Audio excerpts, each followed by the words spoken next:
maaari bang lahat na tayo? Panalangin. Amen. Okay, class. Ito po ang ating mga alintuntunin sa loob ng silid. Pang-una, pumasok sa takdang oras. Pangalawa, isuot ang tamang uniforme. Pangatlo, igalang ang guro at ang mga namumuno sa paaralan. Pang-apat, makinig sa guro habang nagsasalita. At ang lima naman, makikilahok sa oras na talakayan. So, ito yung binabawal natin sa ating silid paaralan or sa classroom. Rules. Okay? Tatati. Kung mga pangalan ninyo, maaari bang lahat itaas ang kanang kamay? So, ano nga ba yung topic natin kahapon? Sino yung nakakaalam kung ano yung topic natin? Okay, Miss Ann? Okay, very good. So, ngayon, ang topic natin ay about sa pagsanayang pagtuturo.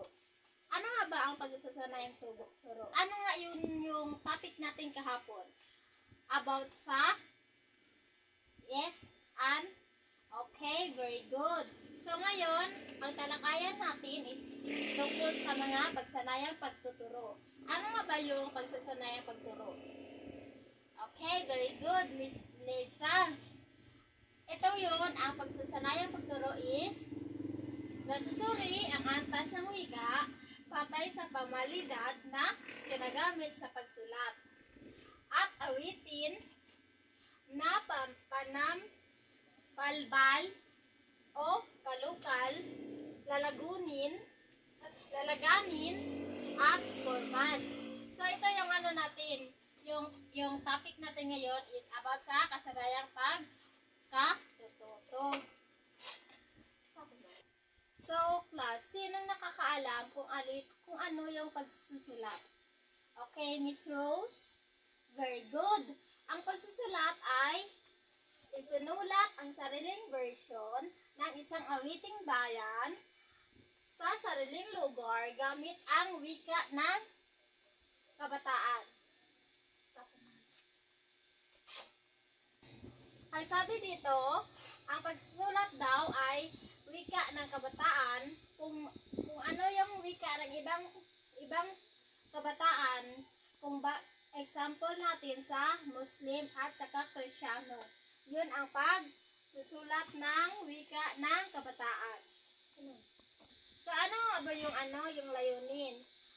May layunin tayo hanggang sa ABC. Kung bilangin natin ito hanggang sa 1, 2, 3. Ang number 1 ay ang layunin, pagtatapos ng aralin, inasahang ang mga mag-aaral ay maibibigay ang kahulugan ng formal at informal na wika.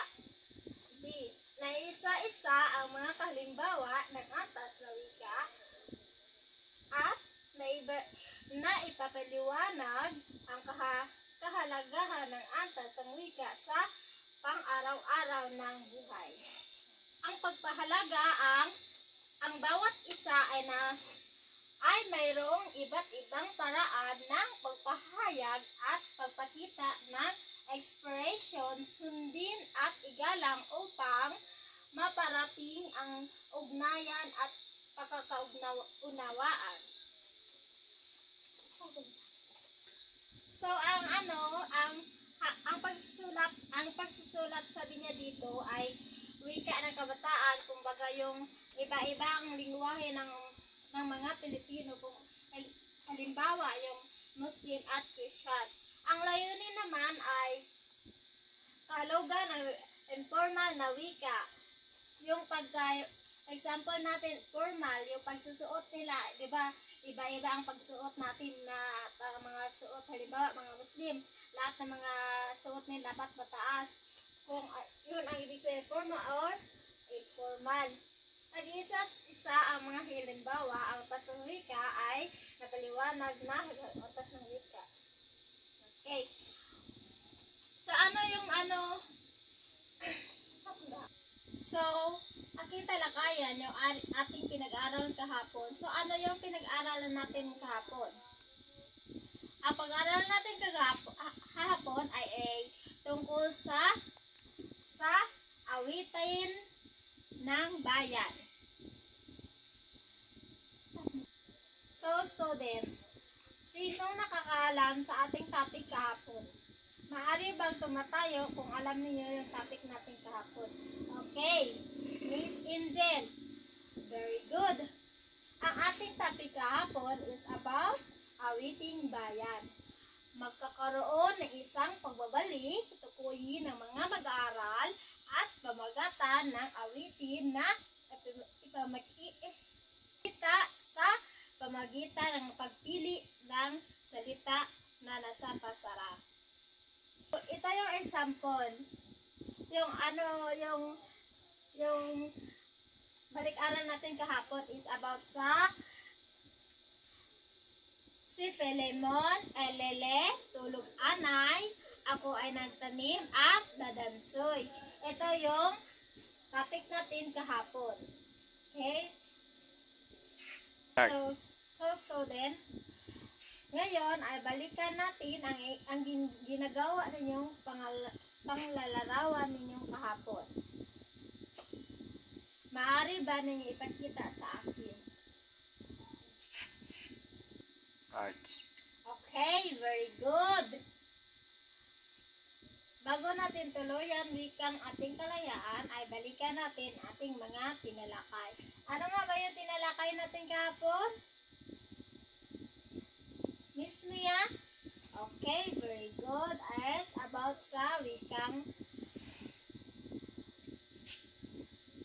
Art. Okay, bigay ko sa inyo ang takdang aralin ngayon. Kailangan gawin niyo sa inyong bahay ay ipakita